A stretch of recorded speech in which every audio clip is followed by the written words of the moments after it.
In this situation, it's only apt that last year the government of Pakistan declared an educational emergency. But are we even prepared to tackle it as an emergency? We'll be talking more about that. So this session is prepared to talk about this, and it's been powered by Arvo. I would like to start off by showing a short video and then calling on our keynote speaker, Dr. Suleiman Shahid. The future world of our children is faster, more connected, and full of possibilities we can't yet imagine.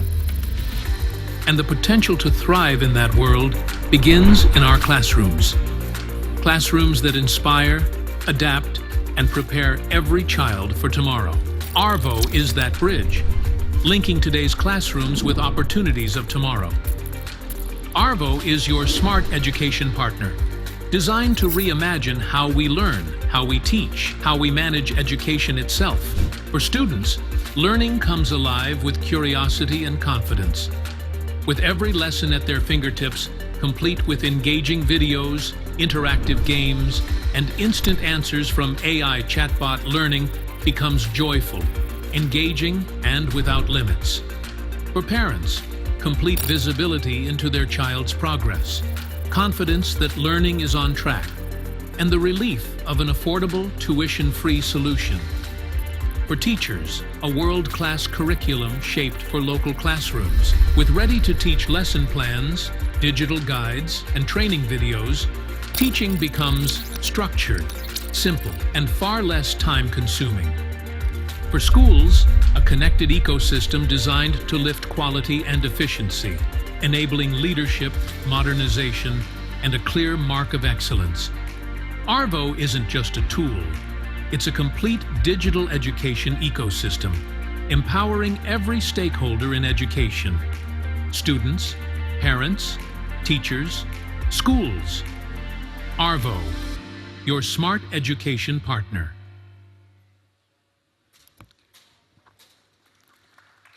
Thank you. Now I would like to invite Dr. Suleiman Shahid, who is a professor at LUMS, to give a keynote.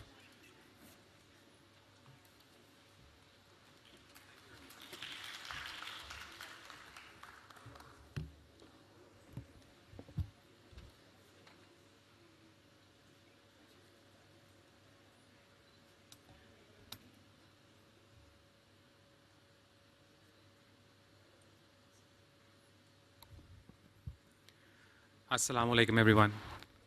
Thank you very much for coming. Hafte ka din, subah ka waqt, nashte ka time, and you're all here. I think this is amazing. It also shows that you care about this very, very important topic, which is very close to our hearts. मैं अभी Zunaira की a short script सुन रहा था, and I think जितना को Zunaira ने बोला है, I have to say the same thing, but I'll say that in a very different way. So let me start with that. I want you to close your eyes for a second. Just close your eyes. And now just imagine this. Imagine your child, a younger sibling, your niece, your nephew, sitting in a classroom. It is their first day of grade 1. They're wearing a uniform, backpack too big for their little shoulders. They're nervous, excited, full of dreams. You can see them now in your eyes. Just imagine a human being. एक इंसान जो जीता जागता है. Now imagine that 5 years have passed. Full 5 years. 365 दिन होते हैं एक साल के अंदर. They wake up every morning, put on their uniform, walk to school, sit in the class, come home every single day, 5 years. Now you can open your eyes and you can see after 5 years, your child still cannot read a simple sentence. Cannot read a simple sentence. The cat sat on the mat, they can't read. C-A-T cat, cat mane kutta, that's what they say. They can't do basic division. They have spent that many days in school and they have learned almost nothing. And when parents realize it, that is their shocking moment. And for me, the most shocking moment is that it is their et tu Brutus moment. Because what happens is you too Brutus. They, in the whole system, this educational system was their only hope to come out of poverty. That was the only hope. They spent everything on that with an understanding, an illiterate mother who thought that after that many years, he or she will bring me out of that poverty cycle. And what the system has done, system has completely betrayed them. completely. Now I take you forward to another extreme. In Pakistan, if a female 18-year-old or 22-year-old end up in a university from a rural Pakistan, it's a statistical marvel. It's an outlier. एक लड़की का पूरी गांव से उठना, अपनी तालीम ख़त्म करना, एजुकेशन ख़त्म करना और MS की डिग्री करना और बाहर निकलना is a statistical marvel because the system is against you. And what is happening now, you have been to a grad program, you have done your best, you have taken all the classes, you have done your all class participation, you have exams, you have a good GPA, but right now you're not a good fit for the market. The employers are looking at you, you can't write a good email, you can't communicate, you can't summarize your degree in few words. You're just not fit for the market. And once again, that 13% who come out of this funnel, this statistical marvel I call it, an outlier, again, the system has completely failed. And this is the reality we live in. And this is the number. So when we think about this number, very interestingly, Zunaira just said that हमारे पास 25 million बच्चे out of cell children हैं. You know हमारा error margin क्या है? What is our error margin? We don't have an error margin in this case, 1 versus 100 versus 1000. हमारा error margin millions में है. पता नहीं 26 million बच्चे हैं या 27 million बच्चे हैं, 28 million बच्चे हैं. This is the error margin. ये एक बच्चा, एक इंसान जिसकी ज़िंदगी जो अपने माँ बाप के लिए सब कुछ है, हम उसके बारे में बात करते हैं with an error margin of पता नहीं 1 मिलियन लोग ज़्यादा होंगे या 2 मिलियन होंगे या 3 मिलियन होंगे. We don't know. We just don't know. So I think a time has come that we stop, treating these human beings as just ordinary numbers. They're very, very, when you think about them, इंसान की ज़िंदगी है. एक इंसान की ज़िंदगी है. And that's what we are not really trying to understand. So this 28 million children out of school, this is the highest in the world. And I spent about 15 years in a country जिसकी आबादी शायद 1 करोड़ से कम थी. Australia की आबादी इससे कम है जितने हमारे out of school children बच्चे हैं. And that matters a lot because we are all responsible for this. We all have to contribute. So I worked very closely with schools, and I was in a school in Kasur, and I was in a village in Kasur. We were conducting some research, and I asked a young girl. She was asking me all the questions. मेरा ये phone कौन सा है, ये iPhone कौन सा होता है, all those questions. And then at one point, I asked her, "Do you go to school?" And she said, "वो school तो ड्रामों में जाती हैं लड़कियाँ, TV पे जाती हैं. मेरा school से क्या ताल्लुक है?" And this is the reality we really have to live. And I know we know these numbers, but what I want you to understand that we're talking about human beings. हम इंसानों की बात कर रहे हैं. और इंसानों को जब आप reduce कर देते हैं इतने बड़े sea of numbers के अंदर, we lose value कि हम किस चीज़ के बारे में बात कर रहे हैं. So we got a big learning crisis here. And as I said, that 3 out of 5 children, grade 5, cannot read. And we have panelists here, like, Nayab Saab from TCF, he can shed more light on that. He would have a better stories to tell. After 5 years of schooling, 75 are functionally illiterate. तो कुछ जाने का मकसद रह नहीं जाता. I met a teacher, एक school के अंदर, उसका नाम let's say सबा था. वो 70 के बच्चों की क्लास चलाती थी. और वो कहती है कि उसको 5 से 6 सब्जेक्ट्स पढ़ाने पड़ते हैं 4 घंटे के अंदर. स्कूल में कोई और टीचर नहीं है पढ़ाने के लिए.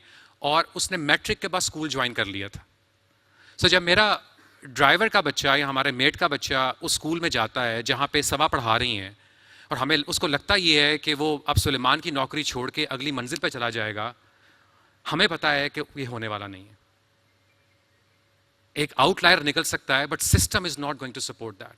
So again, a number is very valuable. Number we all know, but we don't look at that number कि हम इंसानों की बात कर रहे हैं. And this is a quality crisis. We have millions of untrained teachers. We have 26% primary schools have no electricity. Imagine studying in darkness. Clean drinking water नहीं है, boundaries नहीं है, and we have all seen those schools. And there is also a very interesting and unfortunate dropout cascade, which we have to deal with. If the children start the school, most of them don't finish. If 100 children start their primary education, 66 would make to middle school, 40 to secondary, and 13 to higher education. So I always tell at LUMS that if you are sitting here after getting 13 A stars and 1480 in your SAT score, you are absolutely a statistical marvel.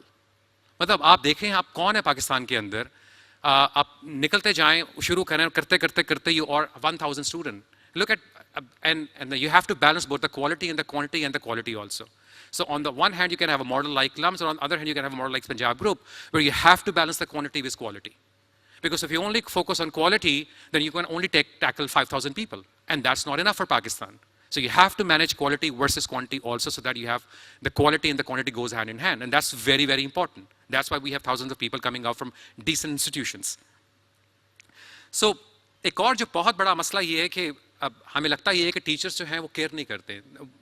Teachers like Sabha, they are really, really afraid and they really care about this, but they're just not trained enough.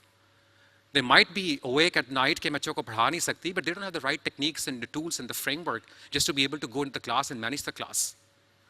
There's just unskilled population out there जिसको बताने की ज़रूरत है. And that's another big crisis.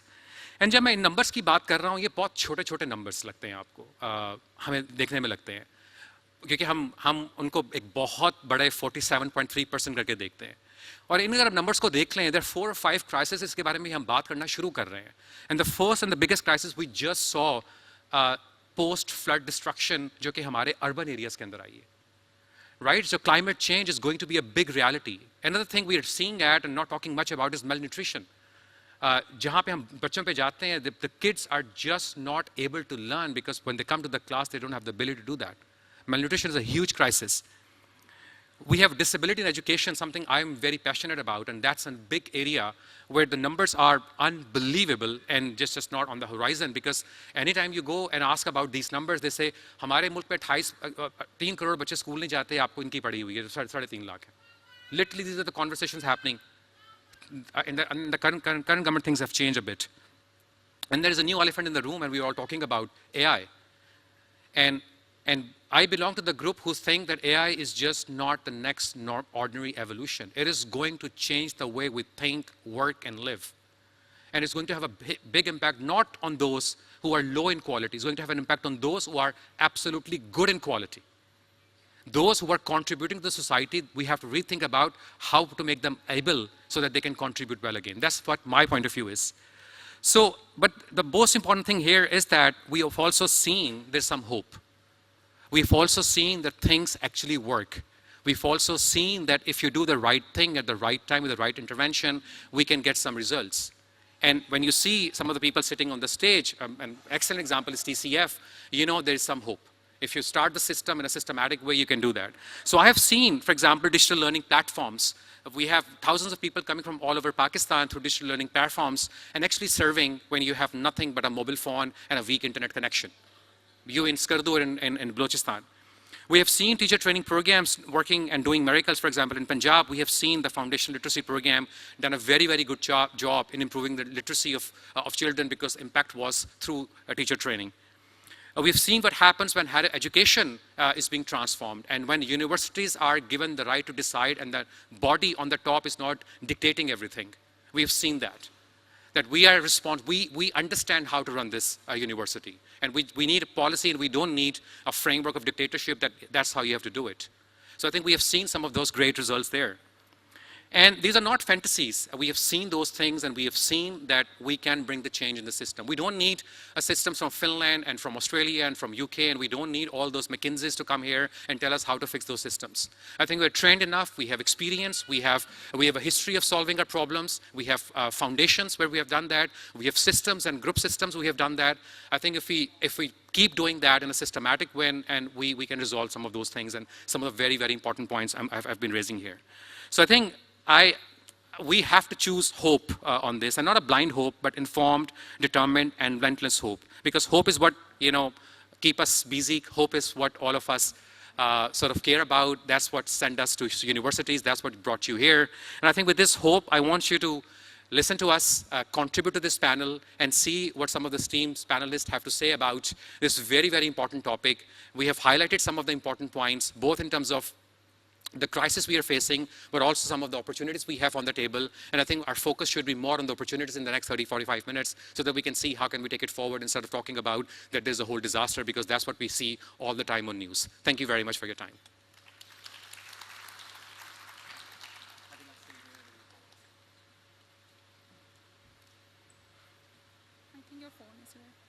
Thank you so much, Dr. Suleiman. That was very insightful. Now, to talk more about the learning crisis, we have a panel of experts who have been working in the education sector and can comment deeply about how we are tackling this crisis. I would like to invite Dr. Bela Raza Jamil, who needs no introduction in the education sector. She is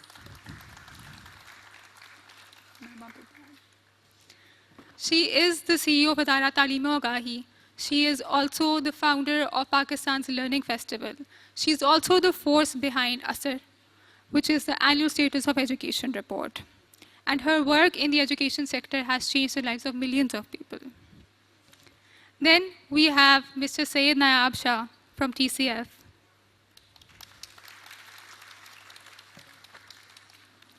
Mr. Shah is the VP for Literacy, Community Outreach, and I've forgotten that. He is the VP for Literacy, Community Outreach at TCF. He has more than 18 years of experience in both the corporate world and the education sector. His work is specializing in scaling schools and bringing out-of-school children into the classrooms. Thank you, sir, for being here. Then we have Dr. Jessica Albrecht, who is a professor at Lum School of Education. She has an EDD from Johns Hopkins University.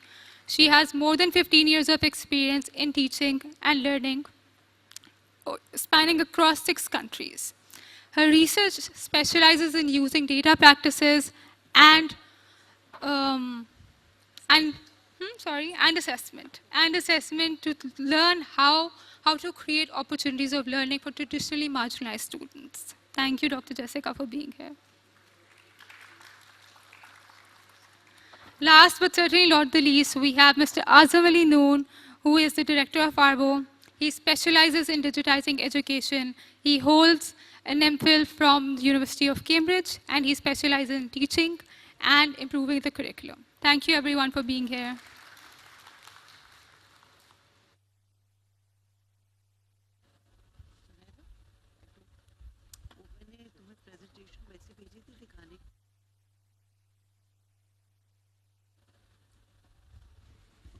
Okay. Thank you, everyone, for being here. I would like to start off with you, Bela. You have been working in the education sector for more than 25 years. और आपका ज़्यादातर काम ये है कि how to realize the promise of Article 25A. अगर कुछ decades पीछे जाऊँ तो we know that in 1958, the Sharif Commission report, there was this sentiment that education is something that's going to benefit the people. तो उसका जो cost है वो भी वो bear करें. अगर मैं recent budget देखूँ, we know that there is only a 0.8% allocation of the GDP. जबकि UN recommend करता है 4 to 6%.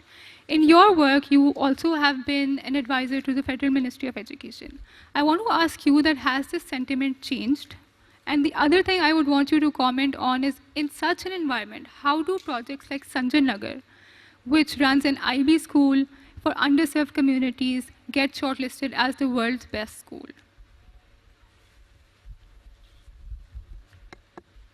अस्सलाम वालेकुम, आवाज़ आ रही है आपको?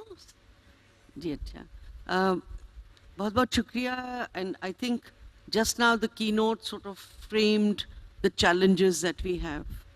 सामने हमारे सब कुछ है, मगर जो जुनैरा ने मुझसे सवाल पूछे हैं, क्योंकि I'm passionate about being a student of history, और उन्होंने कहा कि मैं 25 साल से काम कर रही हूँ. 25 साल से तो इदारा काम कर रहा है, मगर मेरी पहली प्रोटेस्ट 4 साल की उम्र में थी, तो और वो 1960 में थी. तो एक तो आप समझ सकते हैं मैं कितनी बूढ़ी हूँ. I am like a fossil, but a fossil which is alive, which is beaming, screaming, shouting that this situation cannot remain. It's also important to know कि जब इंसान हक पे हो और कुछ ज़रूरत है जिसकी, तो वो ये शर्त नहीं है कि आप जीतते हैं या वक्त पलटेगा या नहीं पलटेगा, मगर सफ़र जो है, वो जो जर्नी है जो आपने फ़ैसला किया है, वो बहुत लाजमी है. It doesn't matter whether we reach there or not, but what we are saying, if that makes sense and has a logic and science, then that's correct, right? So ये तो दुरुस्त है कि अगर मेरी प्रोटेस्ट 1960 में थी कि ये किताब गलत है, निसाब गलत है, ये तस्वीरें मेरी तस्वीरें नहीं है, ना मेरी माँ मेरी की तरह लगती है, ना रोवर की तरह मेरा कुत्ता है, तो मुझे क्यों पढ़ाया जा रहा है? और मुझे फिर स्कूल से निकाल दिया, उन्होंने कहा ये बच्ची तैयार नहीं है। वो आज भी किताब पढ़ाई जा रही है और ये मसले आज भी हैं। दूसरी दफ़ा निकाली गई किसी स्कूल से नहीं, वहाँ से तो मैं खुद निकल गई। वो 3 साल बाद, वो इसलिए क्योंकि उर्दू में मैं बोल रही थी, उन्होंने कहा 10 रुपये फ़ाइन दे दो। ये सेंट डेनीज मरी की बात है। तो these are issues which have framed us because, and I think इसके ऊपर खुल के बात होनी चाहिए, because हमारा मसला जो है वो ये है कि आज भी हम वो कन्वेयर बेल्ट की तरह एक फैक्ट्री मॉडल पे एजुकेशन चला रहे हैं और अभी भी हम कॉलोनाइज्ड हैं, सेल्फ कॉलोनाइज्ड हैं। कुछ और नहीं मिलता तो हमें शॉर्ट मेजर्स चाहिए, तो शॉर्ट मेजर्स चाहिए तो उस पे पेवन साजी करते रहते हैं। अरे अगर ईस्ट इंडिया कंपनी ने और 1856 की वुड्स एग्रीमेंट ने जो पहली एजुकेशन पॉलिसी, कॉलोनियल पॉलिसी थी, एक निज़ाम बनाया जिसमें पब्लिक प्राइवेट पार्टनरशिप भी थी, ग्रांट एंड एड भी थे, जिसके ऊपर दूसरा सवाल जो ज़नेरा ने किया उसका मैं अभी जवाब देती हूँ। तो वो इसलिए बनाई क्योंकि कंपनी को और राज को कुछ चाहिए था, एक किस्म के लोग चाहिए थे, उन्होंने बेहतरीन सिस्टम बनाया। इवन HSN कॉलेज इसीलिए बनाया, HSN कॉलेज इसीलिए बनाया कि उनको वो चाहिए थे राजा महाराजे जो रेवेन्यू को समझ सकते थे, उतना ही समझना था जितना वो चाहते थे। अरे डिज़ाइन किया ना सिस्टम। 47 आता है और 47 में हमने कंस्टिट्यूंसी डिबेट शुरू करी। ये एक तारीख है और इम्पोर्टेंट तारीख है, और वहीं से हमने एजुकेशन को शॉर्ट चेंज करना शुरू किया, एजुकेशन को शॉर्ट चेंज करना शुरू किया। लोगों ने नदियां बहनाई खून की क्योंकि वो अपनी ज़बान में पढ़ना चाहते थे। सिंध भी जीता, बांग्लादेश भी जीता, इसीलिए क्योंकि वो कुछ ना कुछ करना चाहते थे ज़बानों को। अगर हमारी 77 ज़बानें हैं और जिसमें हमारे यहाँ सिर्फ मीडियम ऑफ इंस्ट्रक्शन अपनी ज़बान में सिंध में है और वरना उर्दू में है या अंग्रेज़ी में है, तो ऑब्वियसली आप समझ सकते हैं कि वहीं हमने फिर से शॉर्ट चेंज कर लिया। जहन की डेवलपमेंट 90s के बाद न्यूरोसाइंस कहती है कि 90% 8 साल की उम्र तक हो जाती है, 80% 5 साल की उम्र तक होती है। अरे फ्यूरियसली जहन डेवलप कर रहा है, मगर सबसे बड़ी कम्युनिकेशन ज़बान की एक इमोशनल कम्युनिकेशन होती है। और ये भी पता है, आप लोग यूनिवर्सिटी के लोग हैं, आम लोग हैं, सिटीजन्स हैं, that it is so important to understand कि आज डिस्ट्रीब्यूटेड ब्रेन्स है, न्यूरोसाइंस कहता है। वो जो हम लोग पहले कहते थे कि नहीं मेरा दिल कहता है या मेरी गट कहती है, well the brain is in the gut, the heart and the head, that's how it's distributed. कायनात और नेचर जो है इज सो एडवांस, हम तो बिल्कुल कैचिंग अप कर रहे होते हैं ना सारा वक्त। The nature is furiously multiplying. The physics of learning, of sound, of multiple intelligences is all there. Magar hum kitna, how much are we really addressing and looking at learning from that perspective? अरे ये जो अभी बताया, A for apple, B for bat, colonial construct है ना। और इतनी अच्छी किताबें, क्यों नहीं हम A for कुछ और कहते? E for ईदी क्यों नहीं कहते? A for अजरक क्यों नहीं कहते? ये भी किताबें आ चुकी हैं, but we are still stuck. Now somewhere there has to be a revolution, not a reform in education. The reforms we've seen. It's a revolution that we are asking because we believe that every child, adolescent and youth in this country is capable of doing phenomenally well. और मैं आपको एक छोटी सी example देती हूँ। Y? Because ये जिबिल्लत में है हमारे, इनेबलिंग स्पेस चाहिए।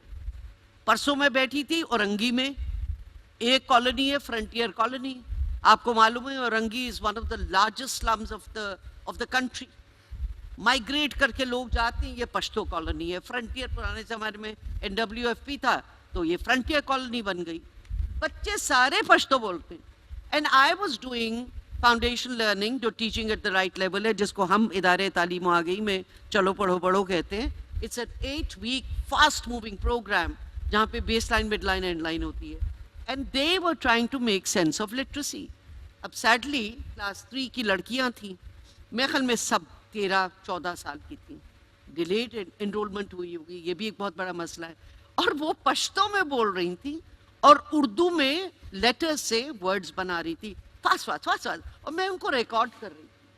This bilingual negotiation with language for cognitive understanding is happening. But is it part of our pedagogy? No.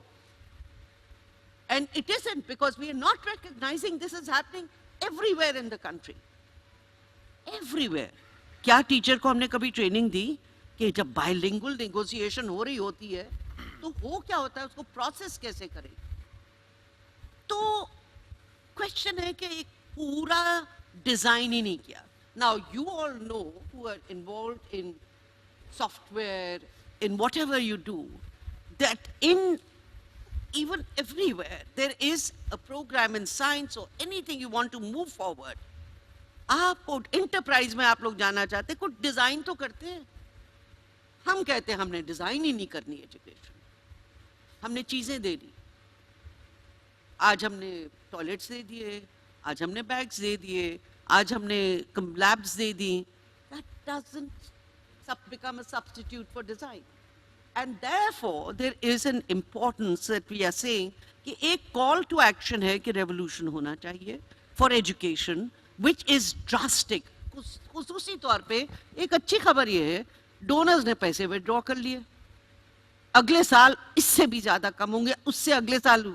और in a way there is a new, I wouldn't say colonization, but there is a new business model emerging globally. वो globally business model 2 हफ्ते पहले उन्होंने बार बार कह रहे हैं, हम सुन नहीं रहे. वो कह रहे हैं कि अगर हमारा इसमें कोई फायदा होगा तो हम आएंगे इस मुल्क में, नहीं फायदा होगा हमें नहीं आएंगे.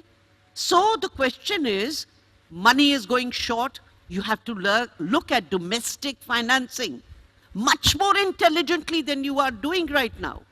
और की नोट में कहा कि education is not in a crisis as a single crisis of education, it's a poly crisis. Climate change है, malnutrition है, poverty है, right? Migrations हैं.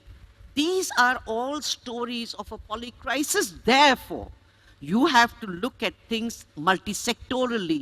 And when you have to look at things multisectorally, then you need to find clusters of solutions together with many sectors. इसका मतलब है वसाइल सिर्फ education के मसले के लिए एजुकेशन से सिर्फ नहीं आने चाहिए, क्योंकि फिर तो वो 2% से कम ही रहेंगे. वो फिर जब सब इकट्ठे हो जाएंगे, और हमने ये करा है, बहुत लोगों ने किया है, ये नहीं है कि पाकिस्तान में इसकी मिसालें नहीं मिलती है. ज़ुरैना ने सवाल पूछा तो ये जरा सोचिए, it is a multi sectoral issue, it has to be solved multi-sectorally, money will come, and we have to find innovative domestic financing. That is going to be the bottom line if we want to see more resources for education. सवाल एक और पूछा कि शरीफ commission ने कहा कि education अपना जाती मसला है, पैसे भी खुद दो. और देखिए ये एक आसान सवाल नहीं है, मगर आपको पता है कि हमारे यहाँ बहुत देर तक education was a private business.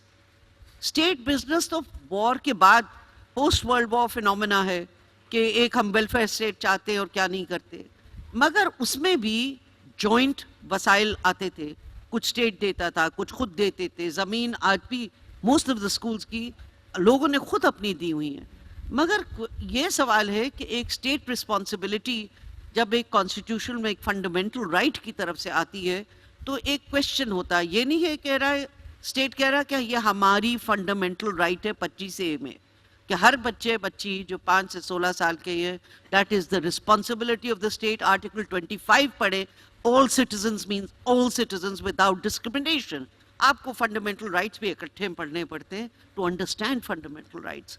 मगर द क्वेश्चन इज कि अगर कोई किसी को पैसे देना चाहता है, कोई कुछ करना चाहता है, देखिए let 100 flowers bloom in this country. Let there be people, and we have about 35-38% private sector. तो हम क्या ये गलत है वो करें, 100% ये होना चाहिए, ये इस वक्त टाइम डिबेट का नहीं है, मगर जो फंडामेंटल राइट है वो लाजमी है। मगर सैडली, और मैं बात इधर ही ख़त्म करूंगी वरना बहुत देर हो गई है ऑलरेडी, कि 25A को भी 2010 से लेकर 15 साल हो चुके, 15.5 बरस हो गए हैं, एक जगह 25A इम्प्लीमेंट नहीं हो रहा। 5 लॉज हैं, 3 बेहतर हैं, 2 बहुत बुरे हैं।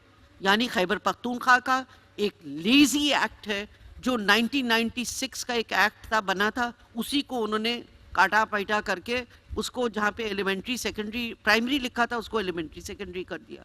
ऐसे नहीं लॉ बनते, ऐसे नहीं लॉ बनते। और बलूचिस्तान के भी एक्ट खौफनाक है, वो कहता है कि सारा कसूर पेरेंट्स का है, उसको सारा वक्त पनिशमेंट कर लो, उनको बैठ के उनको डिटेंशन में रख दो, उनको पैसे देने दो। और जो 3 लॉज हैं इनक्रेडिबल हैं, जो सिंध का है, जो पंजाब का है, मगर सिंध के सिर्फ रूल्स बन गए, पंजाब के अगर रूल्स बने तो आज तक पब्लिक के सामने नहीं आए। मगर मोर इम्पोर्टेंटली उसको हम इम्प्लीमेंट कैसे करेंगे, इसकी बहुत बड़ी मुशावरत की ज़रूरत है। और देखिए, हमारे अगर 2.5 लाख स्कूल्स हैं तो 2.5 लाख स्कूल में बांग्लादेश ने भी, और मैं चशमदीद गवाह हूँ, मैं तो यहाँ से सरकारी लोगों को लेकर 2 दफ़ा बांग्लादेश गई हूँ 90 की दिहाई में, दिखाने के लिए वो क्या कर रहे हैं। उन्होंने 3-3 शिफ्ट्स पे स्कूल चलाए। और अगर बांग्लादेश में अपने SDG 4 के गोल्स पर तक टारगेट तक पहुंचा है तो वो इसी तरह से पहुंचा। आपको मालूम है कि 94% of secondary education in Bangladesh is with private sector, supported through granted aid including madrasas, और उसके पर बैक एंड फोर्थ नहीं हुआ। सो आई थिंक कवानीन बनाने भी बहुत आसान है, मगर लोगों क्या फैसला होना चाहिए। We want education, we want it like this. There has to be nothing short of a revolutionary conversation on what should be the nuts and bolts of today's education in Pakistan. And Pakistan is no less in ideas, in enterprise, in intelligence and opportunities. Pakistan के खित्ते का एक-एक frame, एक-एक physical, जो geographical, topographical frame जो है, वो इतना ज़बरदस्त है, but it is layered with heritage, with geography, with beauty, with aesthetics, with science. उस तरह का content तो कोई बनाता ही नहीं। Thank you. Thank you so much, Bela. Now, Bela has spoken about multi-sectoral problems which impact education. So I want to take the conversation further to Mr. Shah. Mr. TCF started off as a citizen-led organization. मतलब लोगों ने सोचा कि हमें एक change लेके आना है. But it has also scaled and flourished as an organization across Pakistan. What are those factors which has made a citizen-led movement become into a fully functioning organization जो अभी तक चल रही है and more than 300,000 students को serve कर रही है? What are the things that we can learn from TCF which other actors who want to change things in education can learn from? Thank you, Zunaira. Am I loud and clear? Sure. So, first of all, I would like to congratulate and thank Punjab Group for and wish them for yet another successful Indus conclave. And thank for having this conversation, which is critical, and inviting Citizens Foundation to share the perspective and the learnings that we have. Coming to your question, actually part of the answer is in your question. It is a citizens-led initiative, right? So citizens-led initiative का मतलब ये है कि there is a lot of commitment and ownership. दूसरा भी बात हो रही थी, कीनोट में भी ये बात हुई, डॉक्टर साहबा ने भी ये बात की थी कि एजुकेशन में कोई शॉर्ट टर्म इंटरवेंशन या it's not a short term game, it's a long term solution. So it's the continuity. So one thing which is different about TCF is wherever TCF goes and builds a school, it's a promise that we are here to stay without an end date to a project. And then with consistent delivery of quality education, you gain that confidence. You earn the trust. And trust so trust of the community, जहाँ पे आप जिनको serve कर रहे हैं, trust of the people who support the cause. who provide the means and the resources to actually do what TCF does. And also the people who are engaged with this movement जो school चलाते हैं. तो जब तक ये trust का deficit होता है तो इक्वेशन ज़रा डिफरेंट होती है. I'll try to answering your question कि किस तरह TCF स्केल कर पाया. आउट ऑफ स्कूल बच्चों को अगर आप देखें तो इसका बहुत बड़ा like mostly it's all those जिनके पास मीन्स नहीं है. जिनके पास मीन्स हैं वो कुछ ना कुछ अपने लिए बंदोबस्त कर लेते हैं. उसकी क्वालिटी क्या होनी चाहिए that's another conversation. But so means से सारी शुरू होती है because TCF operates in less privileged areas. That's the mission. तो उसको आई ट्राई टू फ्रेम कि जब आप इन इलाकों में स्कूल चलाने की बात करते हैं तो कौन से चैलेंजेस हैं, इश्यूज हैं जिसको हम या perhaps you can call them excuses जो हम कहते हैं कि जिस वजह से नहीं हो पा रहा. सो एक है reach. Either the school is too far और द फ्यू स्कूल्स और दे आर फेल्ड स्कूल्स. तो parents do not see any value sending their kids to those schools जब उन्हें पता है कि उससे उनका बच्चा कुछ सीख नहीं रहा, जो की नोट में भी सलमान साहब ने बात की थी. दूसरा जो एक चैलेंज आता है वो आता है कम्युनिटी के पेरेंट्स के जो कंसर्न्स हैं या कंस्ट्रेंट्स हैं. तो one of the constraints is affordability. There is a good school nearby but you can't pay the fee, so आप अफोर्ड नहीं कर सकते. Money is a constraint. And then there are the cultural constraints जो कि रोकते हैं community को और पेरेंट्स को कि ट्रस्ट का डेफिसिट होता है या वो कॉन्फिडेंस नहीं होता पेरेंट्स को स्कूल पे कि वो अपने बच्चों को वहाँ पे भेज सकें. The third comes the scarcity of the human resource. कि अगर आप ऐसे इलाकों में जो डिफ़िकल्ट हैं वहाँ जाएंगे तो आपको availability of the faculty and the human resource and the quality of the human resource जो वहाँ पे अवेलेबल है. So how do we resolve these three main buckets of the issues? So basic usul कि take the school to the heart of the community. So उसी community के बच्चे अपनी ही community में बने हुए स्कूल में आना उनके लिए आसान. So एक तो हार्ट ऑफ द कम्युनिटी में हो and then you build those schools in clusters ताकि there is enough enrolment within a cluster जो कि उसको ऑपरेशनली मैनेज करने के लिए भी फिजिबल बनाए and then there is enough enrollment for progression. तीसरी चीज़ जो उसका एनवायरनमेंट है, so you build an infrastructure.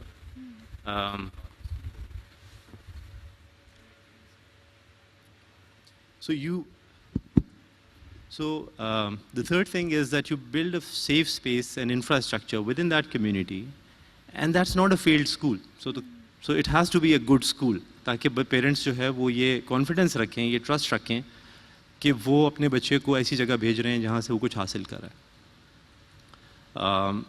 And you create that conducive environment for learning, especially for girls students.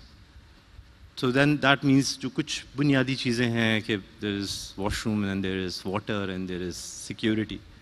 And school के community में होने का फ़ायदा ये होता है कि it compounds the confidence and the security.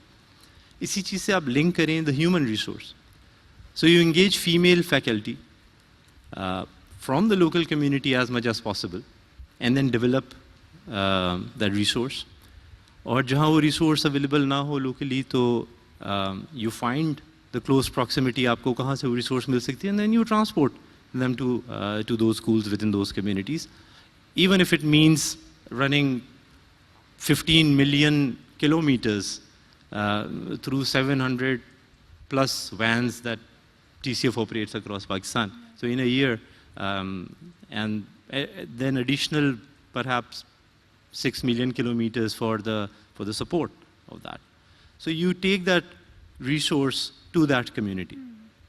So basically addressing the three concerns जिसकी वजह से बहुत सारे बच्चे स्कूल नहीं आ पाते कि आपका फाइनेंशियल कंस्ट्रेंट ना हो, so money should not be a constraint for a child. तो पेरेंट की कंसिडरेशन ये हो कि जी मैं बच्चे को स्कूल नहीं भेज सकता. So if you have address these three areas then you have a model and you find people who can put in the resource to actually deliver these three solutions. So now we have a model but अभी जो doctor साहब ने बात किया कि अगर आपको एक serious impact चाहिए तो the model has to be scalable. And with scale, an intrinsic problem comes, an intrinsic challenge comes, is of quality assurance, right? So then you need to have a support mechanism. And support mechanism, जो भी बात हो रही थी कि so there are two domains, एक design, so what happens in the school, and then the implementation. How it happens in the school and how do we ensure. So then there is this support mechanism that has to be in place. And then you define certain determinants, and then you monitor those indicators of the quality. कि वो हो किस तरह से रहा है. So ये एक बुनियादी सा frame है. तो अगर आपके पास ये सारी ingredients हैं, तो now you have a cookie cutter, which you just can replicate it at a certain scale. You reach and then you replicate it and then you replicate it. So by doing these basic things, TCF is now, alhamdulillah, managing 2,300 school units in 1,100 different locations in 70 districts, from Azad Kashmir up to Gawada, which means pretty much all the archetypes that you can think of within Pakistani demographics are covered. So urban and rural and cultural differences, geographical terrains. So pretty much everything comes under this. So this is how we have scaled it. But having said that, the number and where the error margin is in millions, the number is too big. So in addition to the formal schooling, TCF is now also expanding its footprint in the non-formal education as well, by running these centers in the communities to further increase the outreach. Right. Thank you. Does that make sense? That does. I think that's such a good model that has been able to replicate itself and bring millions of children into schools. I want to take the conversation further by going into what happens inside schools, and I will come to you, Dr. Jessica, because your research works about using data practices and assessments and educators' beliefs, how that transforms learning for children. Could you speak a little about that, and how could teachers make it better, or school systems make it better for students to retain in schools, as we know that out of all the out-of-school children, 5% are those who are dropouts. That means that they went to schools, but somehow they weren't able to retain themselves. What are the practices that come out of your research and your experience that can help such children?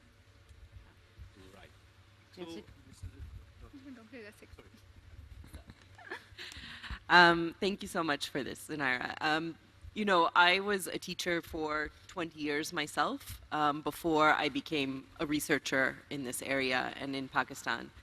And one of the things that I think schools around the world do poorly a lot of times is, I guess, what Sir was talking about, really engaging with communities and understanding families.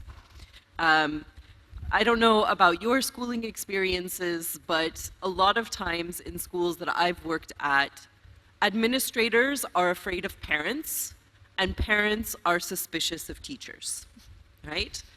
Parents are interfering, they don't understand what we're doing as teachers, and parents on the other side, the school's not taking care of my child, they're not paying attention to my child's needs. And so there's a lot of deep-seated suspicion. And I've seen this in my own experience as a teacher, and I've seen it also in my research here. So one of the surprising findings, as a colleague and I, Dr. Farah Nadeem, we were exploring sort of the effects of a reform or the influence of a reform in the Punjab on teaching practices. And one of the things that kept coming up over and over and over again from teachers, and we weren't looking for this, when we asked teachers what makes an effective teacher, sometimes they'd tell us, but a lot of times what they would say is, I can't be an effective teacher. I can't be an effective teacher because I don't have the resources. And all the models that are given to me of excellent teaching, the models that the government shows us, the models that are on social media, they all show these amazing schools with all of these amazing resources. And I have a classroom with a board and some benches. and children who are malnourished, families that are not educated and not able to support their child. And so therefore, I don't have the resources to be a good teacher. Or what was even more worrying was a lot of teachers would say, the problem is that I'm the only person that cares about this child. The parents don't check their child's bag. They don't make sure that the homework is done. They're not making sure that they come to school. They will keep them out of school for a certain amount of time. And I'm the only one that cares about children. And we saw that sentiment over and over again. And this is what's called a deficit belief, this idea that as a teacher, you're not going to make a difference because the child is too poor or the child's background or because you don't have the things that you need. And so when a teacher believes that they can't make a difference, then they sort of give up teaching, right? They don't extend themselves to do the very best they can. They don't try to engage in new practices. They're not deeply reflective about their work. And what happens is, I fell into this trap too as a teacher. I would think, I understand, I care about these children more than their parents. Their parents don't get it. And I understood that, or I thought that way, until I worked in Iraq. And I realized that every single one of my students' parents had been a refugee. I'm sorry, I'm getting emotional. I don't know why. I think it's because a point of self-reflection for me as a teacher. I'm disappointed in who I was, right? I made this assumption that my parents of students in Iraq didn't care about their children. They didn't understand the importance of education. And I'm ashamed of that because parents care deeply about their children. And when they make decisions about whether or not they send their child to school, whether or not they get their daughter married at an early age, they're doing it because they care about their child and they think that this is the best thing. When, again, Dr. Farah Nadeem and I did some predictive analyses using Pakistan Standard of Living Measurement, PSLM survey. And we explored sort of what were the predictive factors that signaled that parents wouldn't enroll their child in school. And the factors that we expected were things like gender. But the factors that came up that were predictive factors were things like, I was hungry last month, but I didn't eat. I needed food, but I didn't have money for it. I was worried about how to care for my family. So we're not talking about families that are choosing to send their not choosing to send their child to school because they don't care. We're talking about families that are not sending their child to school because they can't. They are choosing between eating food and sending their child to school. They're choosing between having a safe, secure life for their daughter, where they're married into a respectable home and where their daughter is respected and cared for, or a life that's really uncertain and nobody knows what that looks like. We're not talking about people that don't care about their children. We're talking about people that have been influenced by a system, as we've talked about many times today, to make the decisions they're making because it seems like the best decision given what they have. And so schools, teachers, educational organizations need to deeply understand why parents are making the choices that they make and empathize with and understand that for parents, this seems like the best option. It is imperative, if we want to improve education, that we don't dismiss parents as uncaring, as uneducated, as stupid, because they're not. They're operating within their world and within their realities, and these realities are hard. They're very, very hard realities. And it is imperative, if we want to improve, that we, again, as Dr. Suleiman said, we recognize we're talking about people. and we care for these people, and we remember as teachers, our duty of care is paramount. It comes before any sort of academic achievement. That care for the people that we serve and communities with which we work has to be foremost in our mind.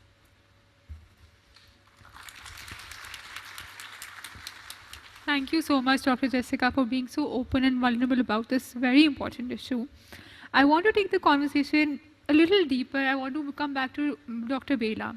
Dr. Bela, आपसे मैंने बात की थी संजय नगर की, and I want you to talk about it a little bit more. That how is it that in such situations, a school that serves an underserved community but also runs an IB curriculum at the same time, how does it manage itself and work for parents who want to bring children into schools?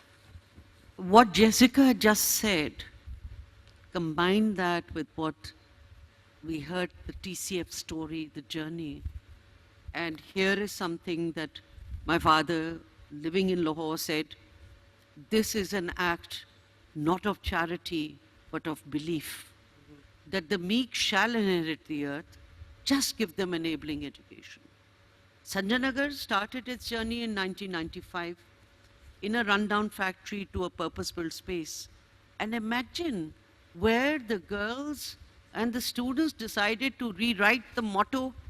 Kitne school aise hain, kitni jurrat wahan pe hogi, where they say, sorry, this motto of enabling the deprived is wrong.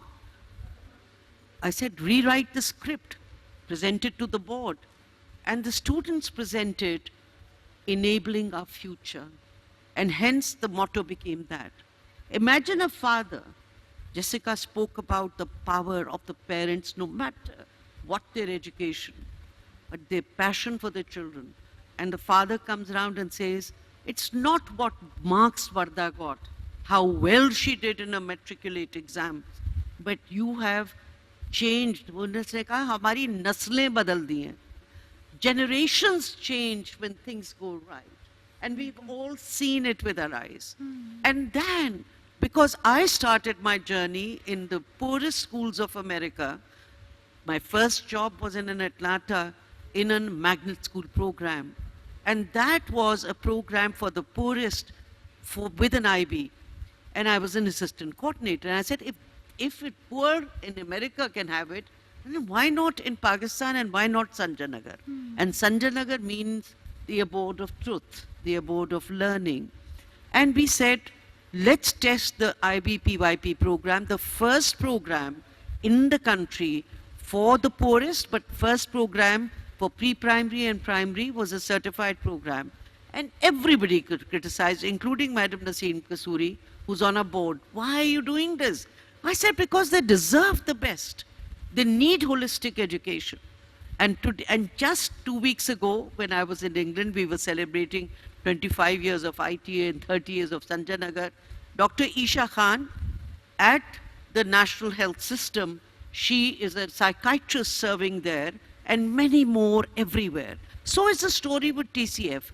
तो वो जो हम कह रहे थे ना कि do we have stories?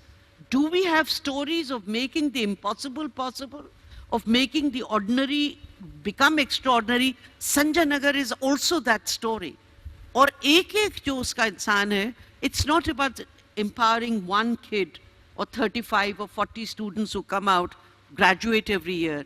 It's a story of empowerment every single day. The parents say, and I'm sure in TCF as well, कि जब ये घर आते हैं, हमें एक नई सबक मिलता है. So the children, it's not child to child, it's child to adult. And चीज़ें चाचों को भी बताते हैं, दादों को भी बताते हैं, हमारे घर में अब मारपीट नहीं होती, हम गाली गलोच नहीं करते. So when they say education is very long term, Sanjay Nagar and these models show that actually the impact is boomerang. It multiplies.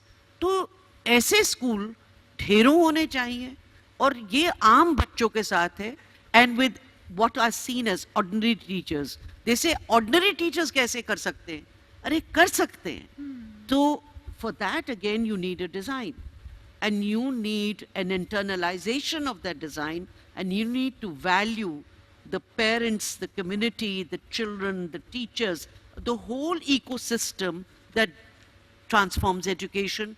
In fact, it is all about an ecosystem of learning for humanity and progress. That's the story of Sanjanagar. आइए आप जब भी देखना चाहें, we'll be very happy since it's in this city of Lahore. We'll be very happy to do it. And almost 65% of the students, क्योंकि वो उसी इलाके के बच्चों के लिए है, they come from minority communities. तो हर disadvantage को advantage में बना देना is really the magic of learning. It's the magic of education and learning. It's the magic of education and with anyone. I think that is what we are all here testimonies to कि ये हो सकता है, ये कर दिखाएंगे और ये पाकिस्तान इसी तरह से आगे बढ़ेगा और तालीम के ज़रिए, मगर वो तालीम जो enabling हो and which talks about enabling our future. That's the story of Sanjanagar. Thank you. Thank you, Bila, for highlighting that. Now I want to talk to Azam. I think, Azam, you are an expert of technology and digitizing education. When we hear so many things that how personal education is, do you think technology is something that can bridge a gap between access and quality that we have talked about so much? ऐसी possibility है, especially with AI coming in. Do you think the personal angle can still be retained if we want to bridge that gap through technology?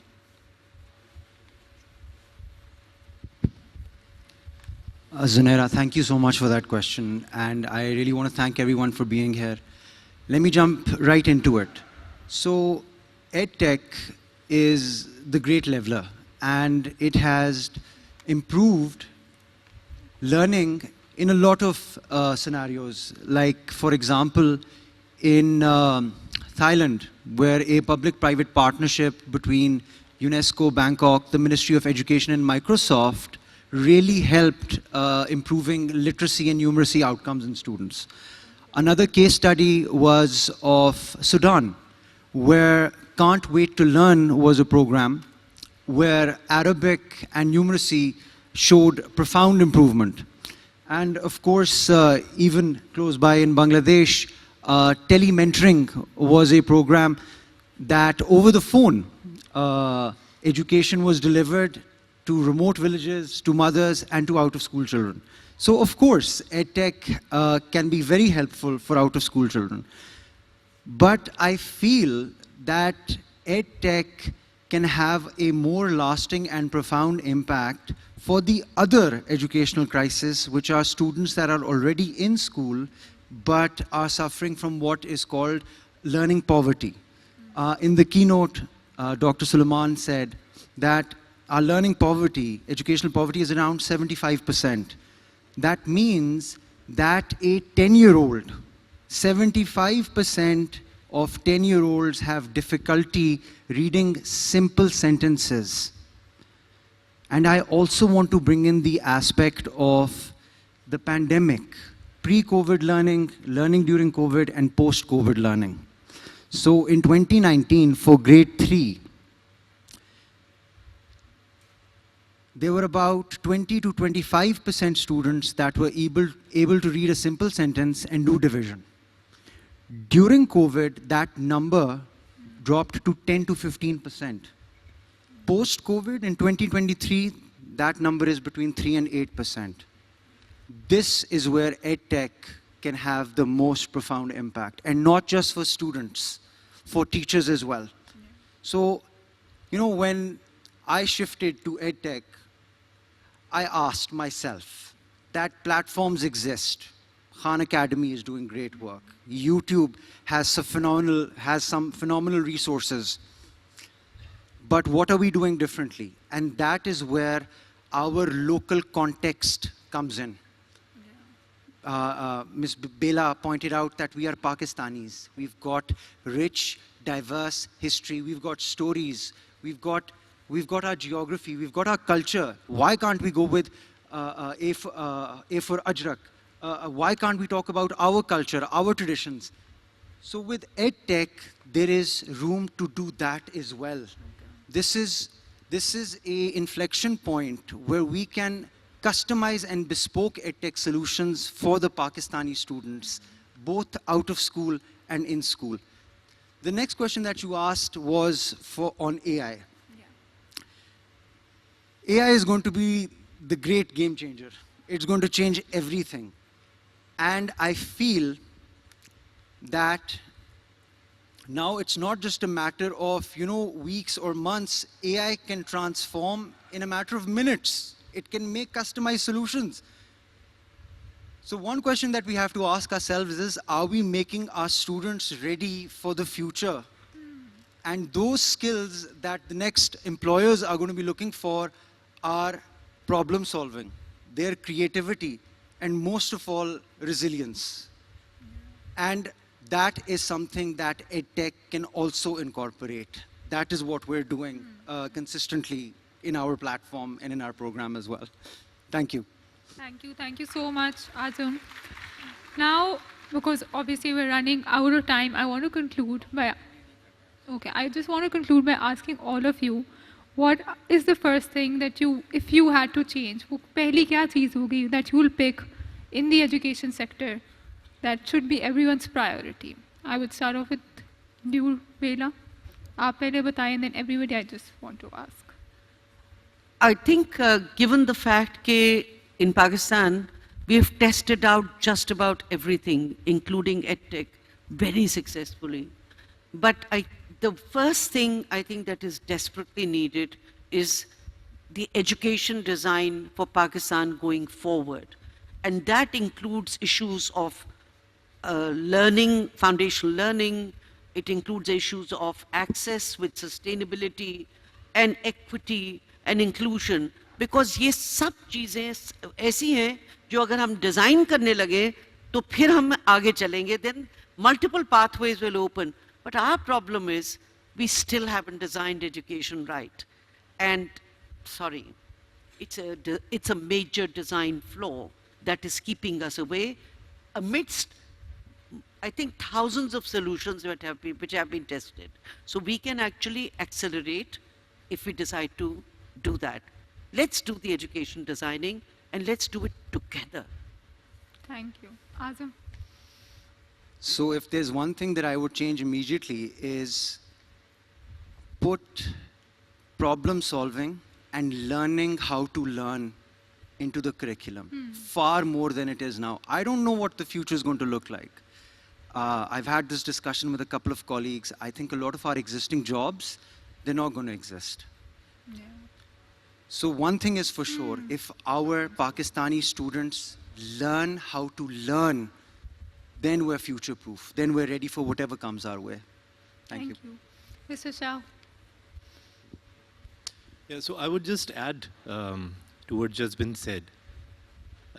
Things are changing and going in a direction where there is a lot of uncertainty. So in the times of uncertainty, it is very important for the society to remain intact. So what if we only going to focus on the learning outcomes which are linked to certain skills, that might not create that kind of society that you would need in those uncertain times. So it is important to involve things like compassion, the empathy, the tolerance and the patience that will be perhaps required in the coming times, because as the gentleman just said, my colleague, that a lot of things will change. Yeah. Whether we like it or not, whether we are ready for it or not, it's already happening. And a tangible way of doing that is looking at our assessments deeply. So there is this element of how we're teaching, what we're teaching, which language we're teaching in. These are important ingredients of that. Then obviously comes at what kind of tools we are using. So what kind of teachers we're preparing to actually, what are we teaching the teachers to teach? That will have an impact on that. But I think the key to this is the assessment. What we are going to assess kids against, that's where the focus will be. So it is important to build in those human skills, thinking skills, the critical thinking, the thinking out of the box wala piece, into our teaching designs and assessments. Yep. I think assessment would one thing that I would definitely, and I don't think we have now time to catch up. So we will have to perhaps skip a few steps and kind of jump to what's coming our way. Okay. Dr. Jessica. For me, it would be the upping the urgency. There seems to be a lot of inertia in change. There's a lot of waiting for development money to come, a lot of waiting for outside donors or somebody else to come and save us. And the inertia is killing the education system here. Okay. So making education and education real change from the grassroots that targets the most vulnerable people. It's not something that needs to be done today. It's not something that needs to be done tomorrow. It's something that needed to be done 20 years ago. And we have just sat on this globally. And so the inertia needs to be changed. Thank you. Thank you so much for being here and shedding light on this important topic. I also want to thank all of the audience who listened patiently. Thank you so much. Ji. Allah Hafiz.